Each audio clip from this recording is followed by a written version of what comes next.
Hello everybody and welcome back to the channel. In today's video we're going to be taking a look at the Transformers the Movie 1986 Studio Series Leader Class Dinobot Sludge. And who would have thought that we would have seen all three of these as quickly and as well done as they've turned out. I think it's safe to say that in regards to mainline Dinobots, these are by far the best official offering that we've seen from Hasbro and Takara, and just overall as far as leader figures are concerned, these are some of the biggest and really well engineered, surprisingly considering how simplistic the design may look upon first glance, especially where Sludge is concerned. There is in fact actually a rather complex conversion, which ultimately I think results in a robot and dino mode, which basically looks like a mini masterpiece figure. Now we'll waste no time at all, and of course delve into what could potentially be the best Dinobot so far. You can see we've got Sludge here in his robot mode, looking fantastic. Much like Grimlock and Slug, I think they've done a fantastic job in capturing that toon-accurate head sculpt. You can see there, the gunmetal grey that the main helmet section's been cast out of looks great.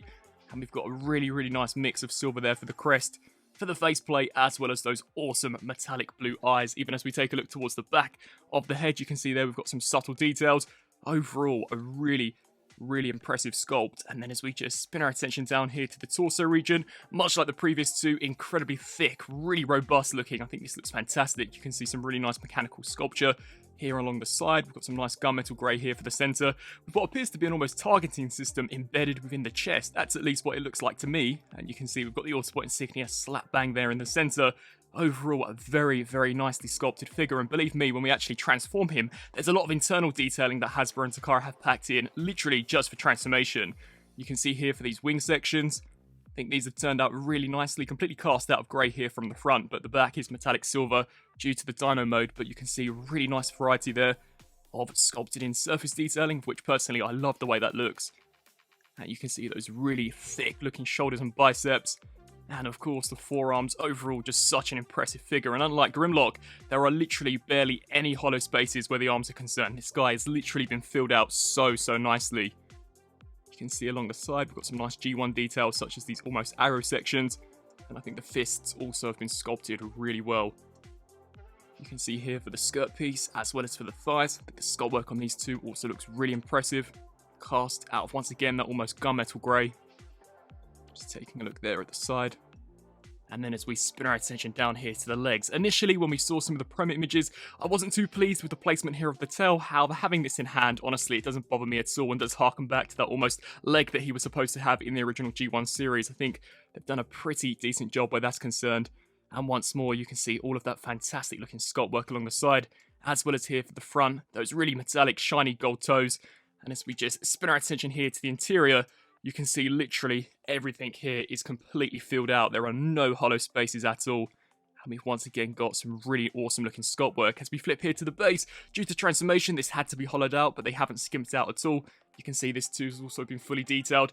And as we spin our attention here to the back, if anything, it's just as detailed as the front. So you can see here, we've got here what will become some panels for the Dino mode. I think these have been sculpted and painted really nicely. Of course, there you've got the Brontosaurus head sculpt, which securely attaches onto the back, and you can see how the front legs do in fact actually fold in.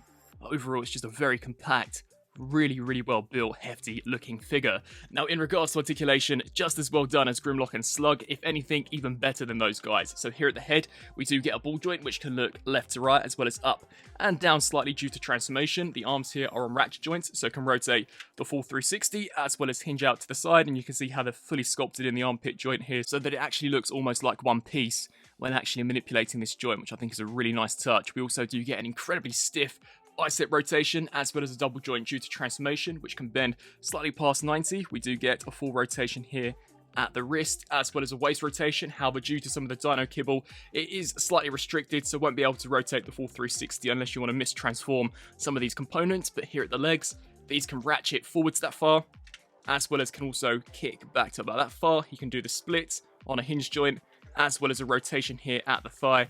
And we also do get a single joint there at the knee, which can bend past 90, And finally, for the foot, of course, as per tradition with these Dinobots, we do once again see a fantastic ankle rocker pivot. However, sadly, unlike Grimlock, we don't in fact actually get that additional sculpting and detailing, which makes this look as if though it's part of one coherent piece. So when you do articulate this, you can see that it does appear to be just one dead, clean cut. Now, in regards to accessories, Sludge does in fact only include one, making him the first Dinobot that doesn't come with two. So with Sludge, we merely do just get included this really cool looking G1 blaster.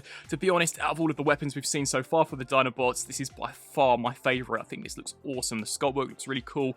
The overall design is very impressive, and once again, that metallic gold truly is just the icing on the cake. So we don't get any static pre-posed figure included with this guy, but considering they appear to all be designated to the core class, I can completely understand as to why they scrapped that. And considering this figure doesn't in fact actually have any hollow spacing in the robot mode, I actually think that maybe it could be a good thing going forward for some of these Dinobots, although I have heard rumours that this is in fact our final leader class figure, and that Swoop, and eventually if we do get Snarl, will be Voyager releases. Just to very quickly show you how he looks wielding that weapon, you can see just as cool as some of the other Dinobots.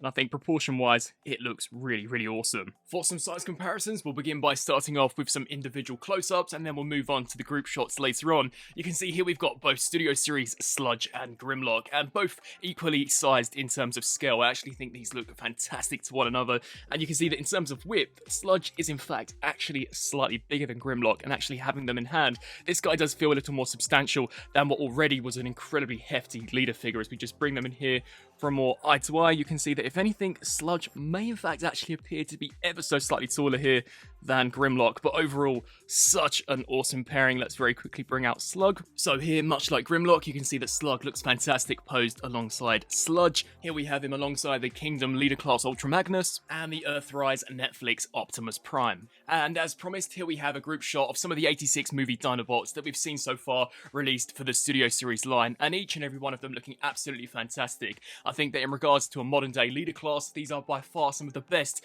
that we've seen in the Generations line. I literally don't have barely any flaws with these guys at all. They're all really impressive, and to be honest, if Hasbro were to just take these, or Takara were to just take these into the Masterpiece line, just improve the materials and the painting, I really do think that we are basically looking at definitive Masterpiece representations of these characters, as they come incredibly close to how they actually appeared on screen. Now, turning to transformation, as mentioned previously in the video, despite the design upon first glance appearing rather simplistic and straightforward, the engineering that has actually gone into these Dinobots, specifically here for Sludge, is definitely worth that leader class price point. So, to begin with, as per tradition with these Dinobot figures, you want to start off with the wrists, or the fists. So just rotate here so the back of the hand is facing upwards, and just collapse that in there like so. Come here to this side, and repeat the same process. You'll then want to take the bicep here and rotate it so that the front is now facing the back. And just repeat the same process here for this side. Once complete, we can take this entire upper chest unit and just detach it here away from the neck region. So just hinge that down, take the arms and hinge them out to the sides just to allow for some clearance. And as I hinted at earlier on, you can just see how much sculpt work Hasbro and Takara have actually packed in internally within this chest unit. I really do think that's such a nice attention to detail. But take Sludge's robot mode head and just collapse that there into that compartment. We can then take the Dino head, and you can see we've got two cutouts here and here that will peg into these slots. So just snap them in there securely. And then now in regards to this chest unit, it is on a mushroom peg. You are going to want to rotate this here all the way around so that essentially the front is now facing the back. We can then turn our attention here to these panels, and these are in fact held in via some clips, so just detach these. One thing worth mentioning is that seeing as these are just held on via friction clips, they are prone to popping off, so definitely grip here instead of gripping at the main wing, otherwise you will rip this entire compartment off. So just hinge that section up like so. We can then take the front legs and rotate these up and hinge those out until they do snap there into place. Come to this side and snap that one into place. And then you'll want to rotate here at the midsection so that the front two toes are now facing forwards. Then we can take the waist joint and rotate it so that once again the front is now facing the back. You'll then want to flip here to the toes and just collapse those down, very similar to Grimlock in terms of design where that's concerned. And then just take the tail here and attach that. Hinge this here out to the side, And now this is where things get super interesting. So for this, you are in fact going to want to take this compartment, hinge it up, but then hinge it all the way down to the back and fold out this additional panel. It's really surprising to see just how much is compact into the legs themselves, considering that once again, the design isn't all that complex.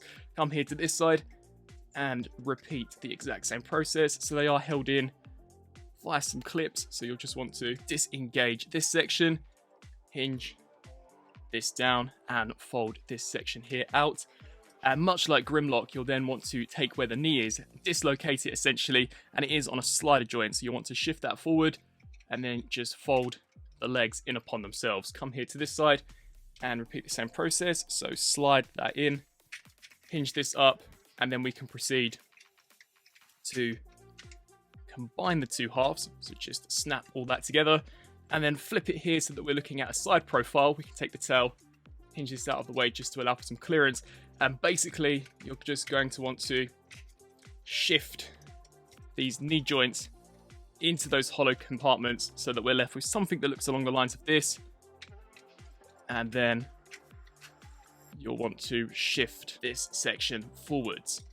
Now is where we can proceed to bring in this chest unit. So you'll want to collapse that down, and you'll notice how we've got some slots on the underside that these tiny tabs that are on the back of the front toes will now peg into. So snap that into place, flip here to this side and snap that there into place, just like so. We can then angle these here forward, take these panels and just snap them into place. Come here to this side and just conceal the two halves. Rotate these pieces here down. Come here to the back. Snap the tail into place. And I do actually really love the way all this comes together. So you're going to want to hinge these two panels up, just like so. Snap them together. And then you'll notice that we've got those tiny tabs that we saw earlier on. These are in fact actually going to slide and peg into some ports on the inside of the legs. So snap that section in on both sides. And then you can see we've got two silver tabs here that this gold section will overlap. Angle the Brontosaurus head up just like so. Flip to the underside and bring in the blaster for weapon storage. And you can see we've got two cutouts here and here that these two tabs will peg into. So just snap them into place. And with all that being said, here we have a Dinobot Studio Series 86 Sludge fully transformed up into his wicked Dinobot alt mode. And oh my goodness, he just looks so awesome, literally as if though he's leapt straight off of the 86 cartoon series and here into my review station. The amount of detail, the level of accuracy that Hasbro and Takara have been able to achieve here with these Dinobots literally makes all of those past mainline Dinobot figures pale in comparison. I truly do think these are the best that we've ever seen, and much like the previous two, I'm really conflicted as to whether or not I should keep these in their robot modes or their Dino modes, as they look equally as good in either. Now, as we bring Sludge in here for a closer look, you can see that he's got this really wicked looking mean Brontosaurus head sculpt going on. I actually think this is one of the best Dinobot head sculpts we've seen so far for this 86 subline. You can see that metallic gold just pops so nicely in contrast here to the grey plastic. We've got those really cool piercing blue eyes. Sadly, none of those weird goggly eyes that he had when Devastator smashed him on top of his head, but still really awesome looking sculpt work. We've got the Autobot insignia slap bang there in the centre, and unlike Grimlock, we do in fact actually get the two front teeth here for Sludge, which is really nice, as it definitely would have looked rather bizarre if they had left this just a hollow space. But you can see some nice interior detailing such as the tongue. He still does retain that same blast effect tab that we saw with the previous two, so if you bring in some of those War for Cybertron effects, you can definitely have Sludge breathing fire upon the Sharkticons, completely roasting and annihilating them. And as we just flip here to this side, you can see once again more of the same, just such a mean looking head sculpt. I think the neck too has also been detailed and actually sculpted really nicely. The overall proportions of this I think have turned out very well. You can see they're really nice mechanical sculpted in details. And then as we just come here to the main body, much like the previous two, awesome looking sculpt work. So you can see we've got all of these mechanical details. We've got some pistons, some wires, all coated in a wicked metallic silver. And as we just spin our attention here to the side, you can see literally no hollow spaces on this figure at all. He does conceal and compact incredibly well. You can see we've got some nice gunmetal grey along the side. I think the front legs also have turned out very nicely with this circular section completely painted. We've got the two front claws as well as that heel spur. And then as we just take a look here towards the back leg, I love how this does almost dislocate for robot mode to become the back leg here of the Dino mode. That looks really, really well done. And as we just take a look here at the top, we've got these gold panels. And the tail actually also looks really impressive. Overall, it's just such a fantastic looking figure. By far, one of my favourite Dinobot releases that we've seen from this line. And to be honest, they've all been absolutely stellar. Now, one area of which I definitely think Sludge is superior above all of the other Dinobots is where articulation is concerned. This is the most articulated Dinobot mode that we've seen so far. So where the head is concerned, we do get a swivel joint, of which I was very surprised to see. So this can rotate the full 360. We also do get some jaw articulation, which can open and close. Sludge! We can also hinge the head up and down, and the neck too is on a ratchet joint, so you can hinge that there all the way up, or of course all the way down, and you can angle it so that it looks slightly more seamless when in comparison to the rest of the body. The front legs, surprisingly, are just as articulated as the back, so these can hinge forwards and backwards, rotate here, at where I presume the almost bicep cut would be, and the front toe can also hinge back and forth, so you can get this guy into some almost walking poses, of which I actually thought was really cool.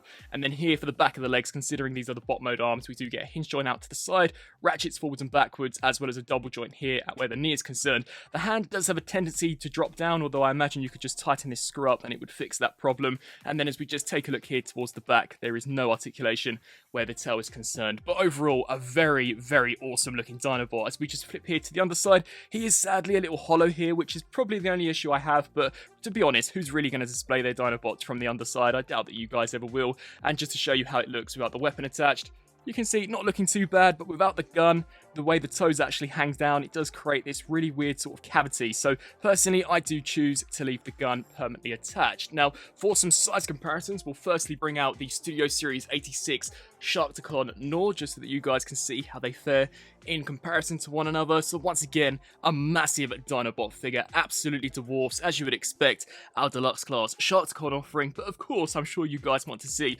Sludge compared alongside Slug and Grimlock. And what a team these guys make. Honestly, I actually think that if we do eventually get Swoop and Snarl, that this could potentially be one of the best mainline sets that I have in my entire collection, as these three in themselves look absolutely fantastic when paired next to one another. And honestly, if I were to have seen this almost view 3 years ago, I honestly would have maybe mistaken these for masterpiece figures, as they look so well done and really true to the animation models. Now, I'm going to try my absolute best to give you guys an in-depth comparison between the three, as we are dealing with very big figures. So we'll start off firstly by taking a look at the Brontosaurus, compared, of course, next to the Triceratops Slug. So you can see that in terms of length, Sludge is in fact a lot bigger, of course, when in comparison to Slug. Just showing you how that looks from a slightly different perspective. You can see, as you would expect, a massive, massive size difference, but from a front-on perspective, if you do have the head of Sludge slightly lowered down, I'd say that they're more or less exactly eye to eye with one another, but overall, very, very awesome looking figures. And then we'll bring in Grimlock, who may be the hardest to, in fact, actually show for a comparison. You can see there, I just raised the camera up slightly. I once again think these two pair so nicely with one another, and across the board I think Takara and Hasbro have absolutely nailed the colour scheme. The metallic gold, silver and gunmetal grey that we've got for the majority of the plastic looks so accurate to the animation model. Really, they've done such a fantastic job. And just very quickly, bringing Slug back here into the equation, you can see these three look wicked with one another.